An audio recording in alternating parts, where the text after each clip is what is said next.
why that is still the case. John Prescott? Well, I'm deeply saddened to listen to the fact that we all admit nothing more can be done. There are problems about refugees, etc. But when I turn on that television seeing all those kids dying, it's being done deliberately as part of a war policy. That makes him, Assam, as man that has to be dealt with when it comes.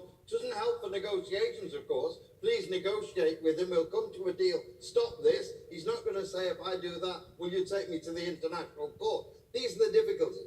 My concern goes before that. It takes me back to Iraq, arguing with Tony Blair about whether we should have regime dismissal, because that's what's about here. If you look what NATO and Western countries have been doing, particularly in the Middle East, we've made war between religions. We've intervened to say our values are superior, so we're going to remove you from the actual administration and control. There's a fundamental issue here. The UN can't do anything. They talk of veto would stop it, whether it's American or indeed Trump.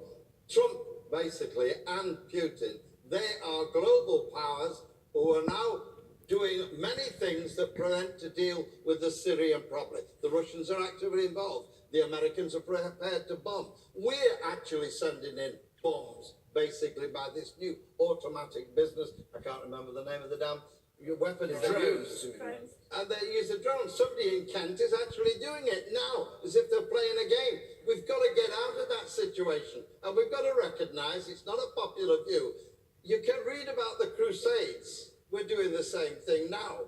And we're paying a very heavy price for it. Not us in the studios today, but the kids that you see each night face the consequences of us making terrible decisions.